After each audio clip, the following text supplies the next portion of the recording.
নবীজি বলেন এরা জাহান্নামে যাবে শুধুমাত্র তার স্বামীকে একটা কথা বলার কারণে।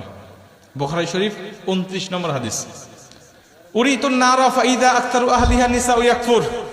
নবীজি বলছেন অধিকাংশ নারীরা শুধু জাহান্নামে যাবে একটা কারণে, আর সেই কারণটা কি জানো? আমি মেরাজের রাত্রিতে গিয়ে দেখেছি উরিতুন নারা ফাইদা আকতারু আহলিহা নিসাউ ইয়াকফুর, অধিকাংশ নারীকে আল্লাহ জাহান্নামের মধ্যে দিয়েছে।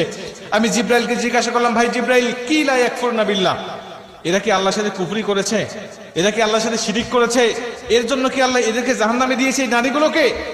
জিব্রাইল বলবে, না ইয়া রাসূলুল্লাহ, একজন নারীকেও শিরিক করার জন্য আর কুফরি করার জন্য এদেরকে জাহান্নামে দেয় নাই। এদেরকে জাহান্নামে দিয়েছে শুধুমাত্র তার স্বামীকে একটা কথা বলার কারণে। কয়টা কথা?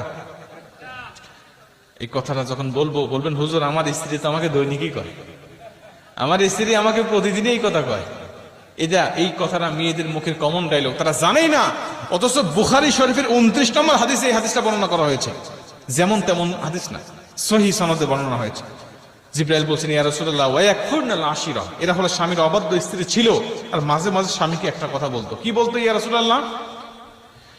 জিব্রাইল বলছে, ইয়া রাসূলুল্লাহ ইয়া হাবিবাল্লাহ, এদের স্বামীগুলো ভালো ছিল। এদের স্বামীরা যখন এদের স্বামীদের কাছে এরা যা আবদার করতো, স্বামীরা তখন সেটা পূরণ করার চেষ্টা করতো।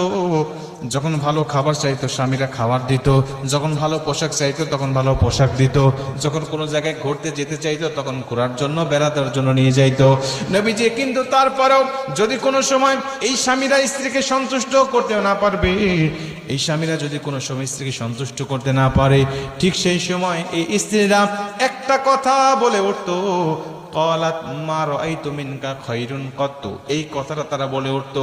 বলবেন, হুজুর আমার স্ত্রী তো আরবি জানে না, তো বললো কেমন করে? ভাই আপনার স্ত্রী আরবি যদিও না জানে, এর বাংলাটা আপনাকে প্রতিদিনই বলে। কি বলে?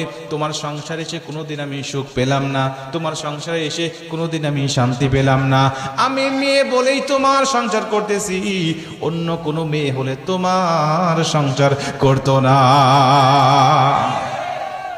উরিতুন নারা ফাইদা আকতারু আহলিহা নিসা ইয়াকফুর। নবীজি বলছেন, ওই নারী, জিব্রাইল বলছেন, নারী বলতো, ক্বালাত মা রাআইতু মিনকা খায়রুন কত্তু, আমি তোমার সংসারে এসে কোনোদিন সুখ পাই নাই, আমি তোমার সংসারে কোনোদিন শান্তি পাই নাই, আমি তোমার সংসারে এসে কোনোদিন উত্তম কিছু পাই নাই। আমি মেয়ে বলে তোমার সংসার করতেছি, অন্য কোনো মেয়ে হলে তোমার সংসারই করতো না।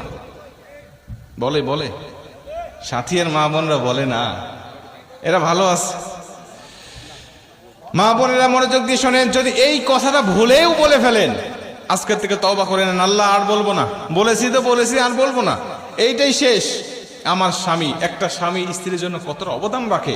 নবীজি বলছে, যদি আল্লাহর পরে কাউকে সেজদা দেওয়া জায়েজ হতো, আমি বলে দিতাম প্রতিটা নারীকে তার